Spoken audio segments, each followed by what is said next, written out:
Hello, everyone. I'm Susan Grasham, Program Manager in Purdue University Center for Rural and Migrant Health. Today, our goal is to conduct an educational webinar in support of critical access hospitals in the social determinants / drivers of health that include resource identification in the community and how billing information can help in the process. We expect this to be a 45 to 50-minute session. And as also was stated, Dr. Cody Mullen, the Center Associate Director, will be joining us shortly. He has special expertise in medical administration in the critical access hospital environment. I also want to acknowledge our student research assistant, Taylor Bachman, as she provided much of the research for this presentation. So on our next slide, this is a Kaiser Family Foundation's chart, and it helps us visualize how social determinants of health are the conditions in which people are born, grow, live, work, and age. They include factors like economic stability, neighborhood and physical environment, education, access to food, community and social support networks, as well as access to health care. Research shows that health outcomes are driven by an array of factors, including economic issues, health behavior, social and environmental factors, plus healthcare. While there is currently no consensus in the research on the magnitude of the relative contributions each of these factors are to health, studies suggest that health behaviors such as education, smoking, diet, and exercise, and other social and economic factors are actually the primary drivers of health outcomes. Social and economic factors can shape individuals' health behaviors in an overwhelming way. Some examples include you might have a patient whose extreme weight loss may not be coming from a medical condition, but their food money may not be stretching far enough to feed them all month, and a list of food bank referrals might be the answer. Another patient may cancel or be late for their appointments due to a change in their transportation or housing situation, and a referral to community transport or van might make the difference, rather than just making a decision that they don't get to come and see the doctor anymore. A patient has been prescribed medications for serious illnesses, but you find that they're not taking them. It's possible that their financial or work situation has changed and medications are no longer covered by insurance. So they may need a generic or other payment options to make sure their medications are continually available and affordable. When individuals have economic stability, a safe and practical neighborhood, a high level of education, quality and plentiful food options, social support, and full health care coverage, they will live healthier and longer. These are the social drivers of health.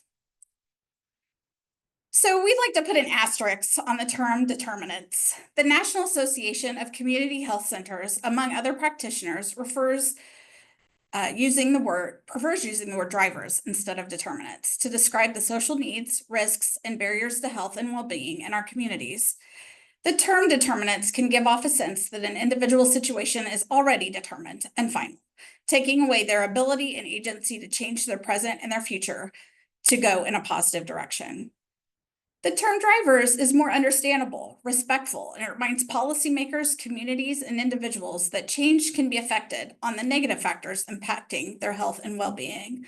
Negative outcomes are not already determined, and the conclusion is not foregone. While we're sticking with the CDC definitions in this presentation, we hope that it's understood that these factors can drive health results, but they don't determine them. As public health workers, our job is to provide hope and solutions and give individuals agency to seek out better health outcomes for themselves and their community. It's important for our hospitals to promote social determinants of health. Number one, because SDoH are influential in health. 15% of health outcomes are conditioned by medical interventions, while 85% of health is derived from elsewhere. The CDC says the SDoH have been shown to have greater influence on health than genetic factors or access to healthcare services. That's a lot. The second reason is the SDoH have multi-generational impacts. Though healthcare is essential to health, it is a relatively weak health determinant. Evidence shows that stress negatively affects health across the lifespan, and environmental factors can have multi-generation impacts. The third reason it's important for hospitals to promote SDoH is that it can lead to misdiagnosis or not understanding underlying issues. So failing to identify hidden social challenges can lead to misdiagnosis and a path of inappropriate investigations or inappropriate care plans. So the example that I mentioned earlier, where it was from Dr. Ansel from Rush University Hospital, and he had a patient with COPD and a number of other issues, but also severe weight loss issues. Without asking him about SDOH, the doctor was looking to treat the weight loss as a medical condition and not food deficiency. After finding out that the patient's food money would often run out in the middle of the month, Dr. Ansel was able to direct him to a local food pantry to solve the actual problem rather than running expensive and unnecessary tests. So every hospital setting has opportunities to identify SDOH and meet client needs in different ways. What can hospital staff do to interact with clients regarding SDOH? Well, all of these are really important ways that the hospital and staff can interact. But first is building a referral network for creating partnerships. So critical access hospital staff should have an awareness of community resources and be able to make connections of patients and partners. For example, knowing about food pantries, social support groups, exercise resources, free clinics for diabetes patients would help staff provide valuable information to patients. An important key is consistency and follow-up with patients. The second is training and education. So understanding what SDOH are and why they are important to health and well-being of their patients is vital. So just letting people know that they're more than their test results will make a big difference. Also, education of availability of community resources is important. So the different referral networks that I mentioned earlier, making sure that all staff are aware of community resources. Also, helping staff understand their clients' insurance benefits. So like knowing that some kind of insurance help cover social, physical, and emotional needs, like a gym membership or support services. That can be a really important connection for patients. And last, organizations can provide training and motivational interview techniques and health coaching to build staff confidence in discussing client personal information to help the process be less intimidating and more friendly. So knowing what SDOH are, why they're important, how they can make a difference, and the method by which to communicate with patients is a difference maker in our healthcare systems. So what we're really here to talk about today is how systematic screening of target populations can make a big difference in the hospital setting. It's important for medical institutions to create a workflow to track patient needs. Gathering information is not enough. There must be a system to process the collected information, provide resources, and follow up with patients. One screening tool is Z-codes. These codes help capture various aspects such as education, employment, housing, economic circumstances, social environment, and family dynamics. And Dr. Mullen is going to join us now to talk about screening tools, including Z-codes.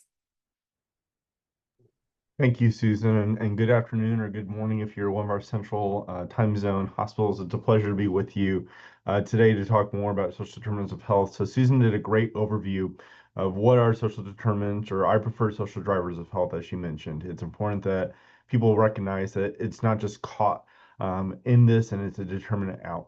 There's a lot of discussion right now at the federal and the state level as our healthcare system is getting ready for a massive transformation. Um, Stemming from policies that have been implemented earlier this year with the Big Beautiful Bill and other pieces of legislation of how do we screen for SDOHs? What is the responsibility of the hospital? What is the benefit of screening? And hopefully you saw during Susan's opening remarks and discussion about how all these different pieces fit into the overall patient. When I go see a provider, when you go see a provider, when you are a provider, you only see a very episodic point of care for that patient. You hope when they leave that they make wise choices. But I know for me, as I was driving in today, I had another meeting off campus. The Golden Arches were right on the corner of campus as I was driving in, and I got McDonald's for lunch. Probably not the healthiest choice. Yet my doctor, I know, has counseled me multiple times of not doing that. So as we look at how we screen for this, kind of my remarks are going to be of what are the different tools we can utilize, what methods can we utilize, but then also what is some of the billing practices around Z codes, specifically within the ICD-10 area that we can utilize. I think it's also important, and this caught me last night. So I'm seeing my provider tomorrow or Thursday morning, and I got a text message saying, "Hey, can you complete this survey before you come in?" And okay, and it was like it's the social determinants of health. Yet none of the questions in this survey tie to the social determinants of health. They're all other questions important for the care that I'm going to receive, hopefully, but not under that. And I was like, okay, there's a disconnect here because the public is starting to hear this terminology more and more, especially with the Healthy First funds that we have as a state moving forward. So let's talk about screening tools. How do we screen for this? So currently CMS has some best practices that they share, and there's 3 tools here. I should also mention that at the end we have a toolkit that you can email us, and we're happy to share with you. It's a PDF with all these links, both governmental tools that are out there, but also private sector. So trade associations and other groups that have developed tools to support there as well. But 3 of the main screening tools that are identified are the National Association of Community Health Centers. They have the Prepare tool, so protocol for responding to and assessing patients' assets, risks, and experience tools. The other is the American Academy of Family Physicians has the Everyone project, which has a tool, and we're going to look at that screening tool next. And then CMS, my autocorrect there, that should be an uppercase S, Center for Medicare and Medicaid Services, they have a Campbell Health Communities project that we're going to talk about, and we're also going to look at their screening tool. So let's look at this American Academy of Family Physicians and their screening tool. So this is a screenshot. Again, happy to share with you the PDF that I took this from. I really want you to see 2 quick things when you're looking at this. A, what are the main themes being asked? These map to the codes that are within the ICD-10 dictionary around social determinants of health called Z codes that we're going to talk about at the end. So there's a direct link between those. Also, it's relatively short. I recognize that if you're a provider or a clinician, your time with that patient is very minimal, and there's 1,000 things that you're expected to do. Basic vitals, family history, allergies, current medications, an examination. There might be a mental health screening that needs to be done, PHQ-9 or a GAD-7, or a substance use screening being done. And adding yet another screening tool does take some time. But we're going to talk about some strategies that we've seen of different facilities, how they do that either before the patient arrives to the clinician's office, while they're in chairs waiting for that visit, or during the actual visit. But the main themes that are on here, notice that no theme has more than 3 or 4 questions. Personal safety has the most because that's a very important area. But we start out with 2 questions on housing. What is your housing situation? Is there an issue or a concern that is raised there? And then secondarily, if you have a place to live, are there concerns about the adequacy of that place to live? Is there bug infections? Is there mold? Is there lead paint? Next, we look on food over a 12-month period of time.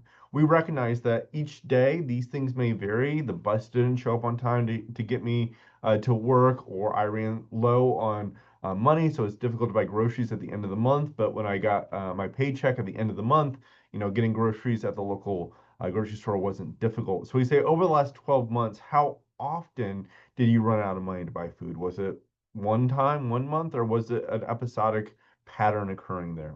Transportation, what are the barriers there? Utilities, related to housing, but unrelated to housing. I may have housing, but with the heat wave, I know when I opened my electric bill last night when it came in the mail, my July electric bill was just a skosh, not just a skosh, about 50% more than I'm used to paying because of how hot it was. So what does that look like? Is there access to other utility needs and communication needs? Personal safety. Am I living in a safe environment? Are those around me ones that are going to protect me, or are there needs there? And then am I open, and would I like any help with assistance? Just because you're doing the screening tool doesn't mean that the patient is at a spot. Maybe they're in pre-contemplation mode in their approach, and they're not ready for support. And maybe it is simple, hey, there's a food pantry and here's a referral. We've seen some facilities that they'll write prescriptions, and they're not ones that you would take to the local pharmacy, but they're ones that you could take to other community-based organizations, and we'll talk about that in a minute. So CMS, going back to about 2017, 2018, under Trump 1, or sorry, I'm aging myself, really about 2015, 2016, towards the end of President Obama's administration, recognized that healthcare is more than just the episodic care between a patient and the provider, or providers if there's multiple providers involved. It is this whole community of care necessary. And this is right around in the Center for Medicare and Medicaid Innovation, CMMI, was coming out with different models. And one of those models is the accountable care communities. And it is based on 4 key areas: screening, referral of community dwelling beneficiaries, provision of navigating services, and alignment between the clinical and community services. Now you're probably saying, hey, Cody, it's 2025. You're talking about a program that's now a decade old. Does this apply today? Well, we did see at the beginning of Trump during his first term in 2017 another wave of these programs being funded. And if we look at the language being used by both Dr. Oz as the administrator of CMS as well as Secretary Kennedy as the Secretary of Health and Human Services, there's a lot more discussion of the different components of our life coming together driving health. One thing that we saw in testimony, I believe in from the House, it might have been the Senate, of Dr. Or Secretary Kennedy talking about wearables, so smart devices that can track different data on individuals. Well, we recognize that there's supports that are needed outside the healthcare community. So I think now is a prime time to be having these discussions, if not already, as we see the waves that are changing as we go into 2025. I apologize for how blurry this picture is. I couldn't find the clear picture on the CMS website. A lot of sites have changed on the federal level, but this is a picture of what this will look like. So there's a bridge organization in accountable health communities. And in that bridge organization, they're bringing together all the different providers. So you may have a primary care provider. If you're a diabetic, you may also see an endocrinologist. You may have some heart condition, so you see a cardiologist. There may be an ER utilization throughout the year. Maybe there's a short admission for an upper respiratory pneumonia or something like that. All those bridge organizations helping to coordinate a lot of that care. And I think in healthcare, especially in rural, we're really good at that. We're able to generate all that. We know our patients. Our providers communicate with each other. It's not Indianapolis. There's 1,000 doctors that you may not never talk to the other 850 that are outside my facility. But in rural, you know everyone. Or if you refer out to urban, you probably know where they're going and get that information back. But towards the bottom are these other community-based organizations or CBOs that provide care that maybe your hospital doesn't currently provide to the best of its have the resources to provide. So that could be around community service providers that involve housing, transportation, utilities. What is the role of other groups? I also encourage you, it's not in this image because I want to use the CMS image, but how do you partner with your local health department? They also have a lot of funds. We know our Health First funding received a reduction in funding under the budget that started July 1 last month, but there's still additional funding, though not as great as it was 2 years ago, to help drive towards these things. So how do you collaborate moving forward? And a lot of that is how do we use data to understand what the greatest need is? If I'm screening a lot of individuals and I'm realizing I thought food was the issue, but that's really not because we have a lot of great resources, but it's utility support that's becoming the larger resource issue. How do I do that? So the screening tool that is utilized by CMS as part of this model is publicly available. I like their screening tool a lot because it highlights the areas where, hey, this may be a yellow flag, maybe a red flag, depending on how your facility of, okay, if my respondent responds this way, if the patient responds that way, or the parent of the child that is my patient responds this way, I need to step in, I need to intervene, I need to look into those things. So notice the first 7 questionnaires are identical to what the American Academy of Family Physicians utilizes. The 2 questions in living, it's the 2 questions in food, transportation, utilities, and safety. It adds a numerical scale on some of these things um, of when there is, as well as through 10. That ends that, but this also has 3 more pages of questions. These are supplemental trainings or supplemental questions. I encourage you, and we're going to talk again about delivery here in a few minutes, but do I need to show every question every time? No, but maybe if there's enough yellow flags raised or green flags not raised, depending on how you want to look at it. We always want to look from an asset model, not a needs model, but from an asset model of there's not as many assets as we hope to be present. Maybe then I ask the supplemental questions. So this involves questions around financial strain. Just because you have utilities, how much does that strain you? Employment, family and community support, education, physical activity. Again, all these pieces map into the Z codes that we're able to track moving forward.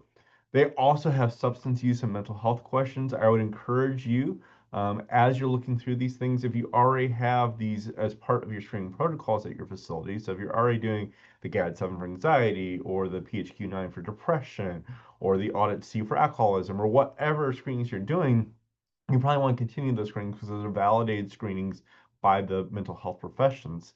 But if not, maybe this is a quick way to get at some of those questions. And actually, if you look at the mental health, it's actually the PHQ-2. So you're already asking some of those questions that lead you to needing to do the PHQ-9. And then lastly, it's looking at disability. A common question I get, and I've been talking about these programs really since they started, and I talk with my students, is a lot of people will say, well, I don't have the resources, so I feel wrong asking these questions when I can't offer support. And I always encourage facilities, A, ask what you're comfortable asking. Take the lead of your administration and or your providers of what are they wanting to collect data on. And B, how do you frame that? Of, hey, we want to see the overall picture of your health. We may not be able to support every area of need that you have, but by seeing the overall picture of the health, we can recognize how the medical care that we provide may need to be tailored based on what is accessible for you at home or where you're currently living to do. So it's not necessarily a requirement to say, okay, I'm not going to ask the housing question because I don't have any housing support. Well, it helps you gain a bigger picture. So how do we screen? So first off, I just want to say I was really proud of myself. I used AI and had it help me build these pictures, so they looked a little more current. So please tell me if this is corny or not, but I was really proud of myself. My students would probably roll their eyes at me and say he's the old professor who is using technology. Uh, but how do you screen? So one avenue is, you send a text message, assuming that they have a smartphone, that takes them to a link and they're able to do the survey before on their phone before they come in for their appointment. So 48 hours before the appointment, you send them the link. Within your EMR system, they can do the screening that then allows the data to come in by their reporting. They may not be as embarrassed to answer those questions if they're being asked orally by the patient, by the provider, if that's the CMA or the RN or whatever coming in the room. It also gives the clinical team time to recognize, okay, food insecurity is a high need coming in, so we can go ahead and have some of those resources ready for that appointment. It also doesn't slow down your normal day. If you're trying to get through 6 patients every hour or 5 patients every hour, having one more screening done, especially a screening that may not self-show self-harm, like a mental health screen that you don't want them to do alone, is a one way to do it. Another way is using a tablet. So when they come in, I know a lot of systems have this. They'll say, hey, we have some paperwork for you to fill out. Paperwork nowadays is on some sort of iPad or Android-based tablet. They're able to do those answers in the waiting room. It helps their wait go quicker. You're collecting the data, and if there's technology issues, you're able to support them directly during that. And then sometimes it's as simple as just having a sheet of paper. If we look back at the American Academy of Physicians, I mean, that's a one-sheet survey. You just have a sheet of paper, and when you're going and asking those questions, you're able to quickly go through, ask them to fill it out while you're doing something in the room, some charting or something, or you can read those questions. Also encourage you, what other languages do you need these surveys in? Spanish, Burmese, or Creole for the Burmese population. How do we make sure that this is inclusive for everyone coming in moving forward? I also encourage you, are there specific resources in your community that may not be a direct social driver of health, but could be something that you want to screen to make sure that you're connecting people to? So, we talk about physical activity a little bit, but maybe the high school is opening up the weight room on the nights and the weekends for the community to come in and use it. So you're going to ask questions of, do you currently work out? And where do you work out? If not, okay, well, our local high school is going to be open. They're going to open the track up around the football field on Wednesday nights, and we're going to do a walking club. And I want to make sure I'm collecting that data so I know who I'm giving that referral to. So it's going to be a little more targeted to those who would really benefit from it, and not just an empty or not a general thing that I post a flyer in the exam room that I hope the patient sees during their visit coming forward. Okay, a lot of information. I know during the lunch hour, it's a lot of information coming your way. We are going to have ample time at the end for questions, so please be putting those in the chat, as Ali mentioned, or in the Q&A feature, and Susan and I will be able to address some of those. So we talked a lot also about Z codes. Again, I've screenshotted the CMS slides on these because I want you to see the initial language of the governing body at the federal level that manages these items. The Z codes were new in the ICD-10 diagnostic book. It is Z55 to Z65. Those are the codes that we're looking at. And those are line up to the things we've already talked about: housing, food insecurity, transportation, etc. So all those things. I encourage you, what is required? So some MCOs, managed care organizations, or entities for Medicare Advantage and or for some of the Medicaid programs here in the state, have requirements that you are charting your Z codes for the patients who are part of those programs. So as we look at programs, and I don't know them all off the top of my head anymore, and I couldn't find a quick list when I was looking. But when we think of like the Pathways program or other programs in HIP, is a requirement of CareSource and Anthem and those organizations. Medicare Advantage is growing exponentially. One of the requirements there. If you're also looking at value-based care and saying, well, maybe we want to increase our accountable care organization risk portfolio or do something like that. By capturing the Z codes, these increase potentially the number of comorbidities of your patients. It doesn't increase their actual comorbidities, but it increases the documentation of those comorbidities to more accurately reflect who they are and the resources and the needs that they may have to ensure that you're in these new value-based care models are coming out. And they're coming quick and fast and furious. I saw earlier today that there's an update to the diabetes program at the Medicare level that's going to start 9/1, and I just saw it today. It just got released earlier today in a presser from Dr. Oz and the administrators of CMS. So having these things are moving there. So what's the step one? First step is to collect this data. We've already talked about screenings, but these are not things that, is quick and easy, right? I can't go to the lab and take one more vial of blood and spin it through and I have my Z code results there. I need to take the time. I need to ask those questions. I need to decide what is my approach as a practice. Do I do this every visit? Do I do this during annual wellness visit or an annual physical visit? Do I do this when some sort of trigger is thrown that causes me to have concerns and now I'm going to screen for it? How am I going to screen for it? Next is how am I going to document this? So there's a lot of tools, there's a lot of different ways that you can do that, but ultimately, if it doesn't live in the EMR, it doesn't exist.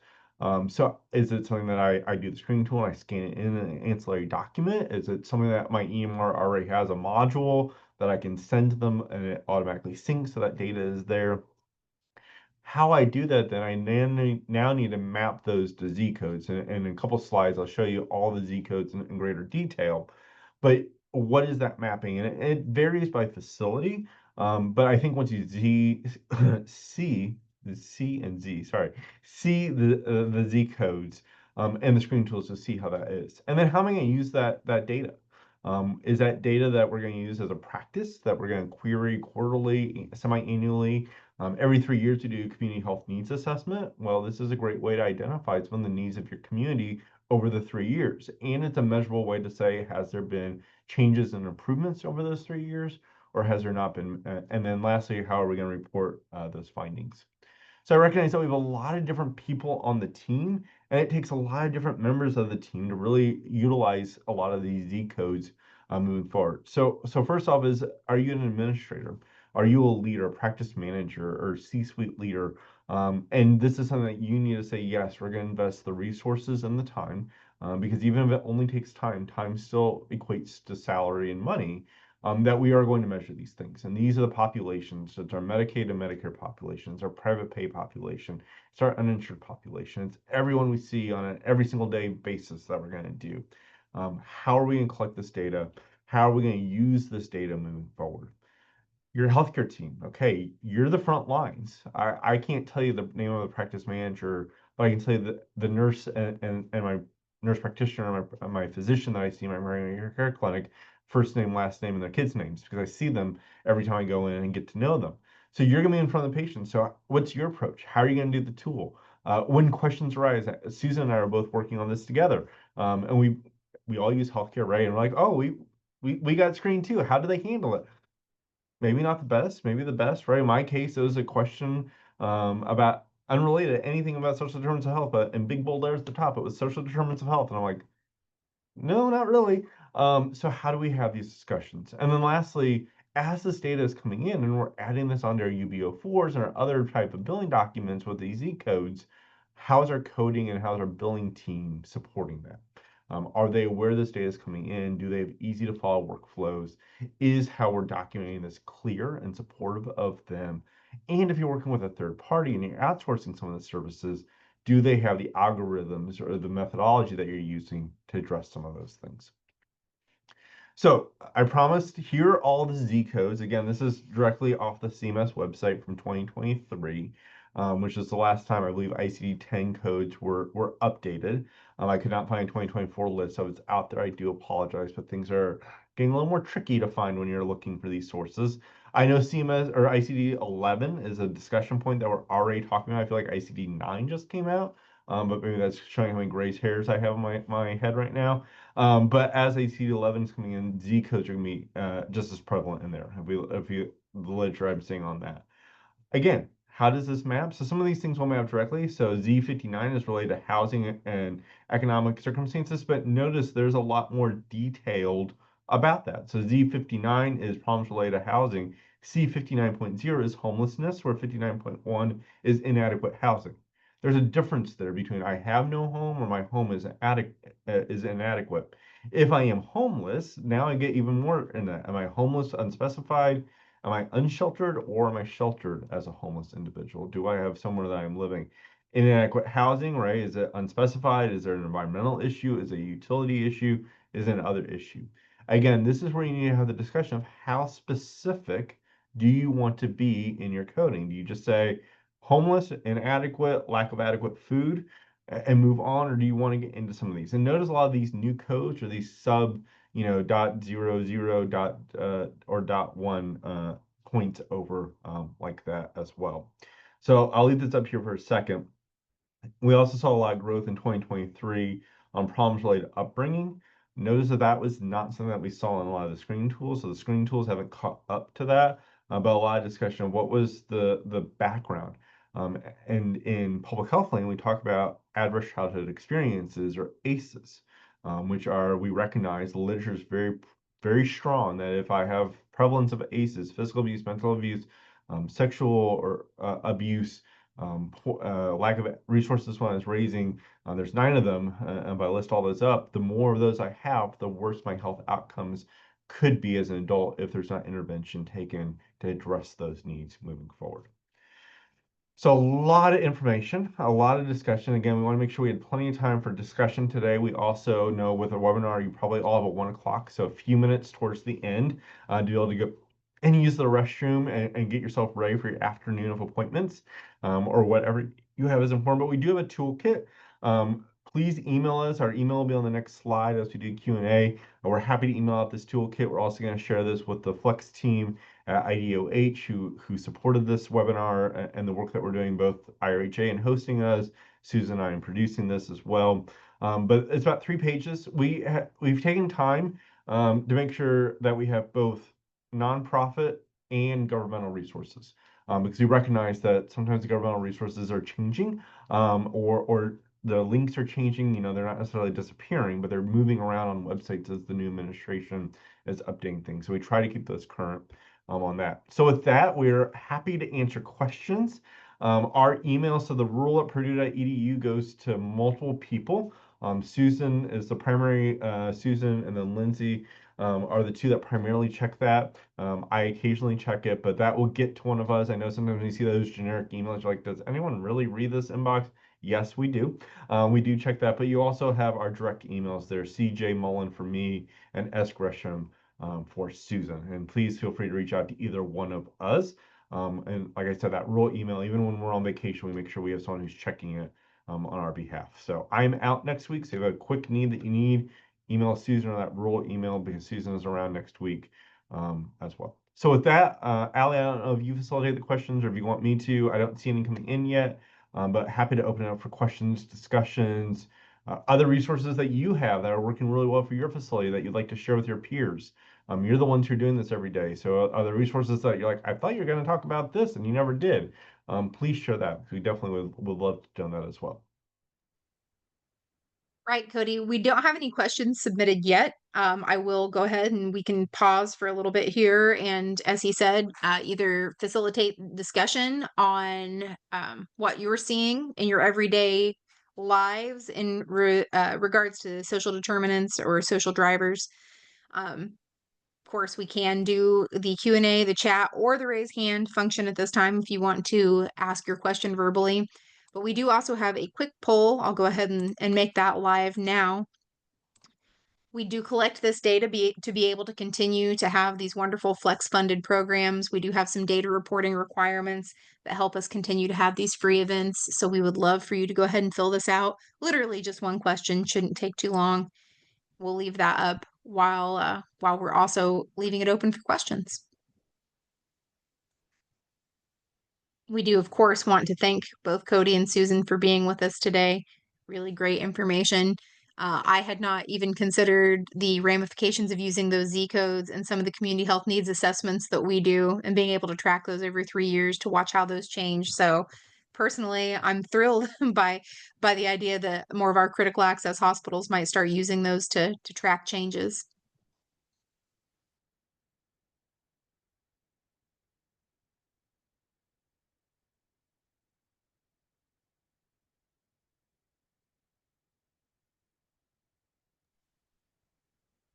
Well, not seeing any questions come in. We'll just go ahead and thank everybody once again for your time today and being with us.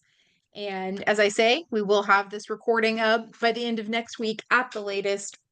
So thank you all for joining us. Have a wonderful day. Reach out to Cody or Susan if you have any questions after today's session. Thank you.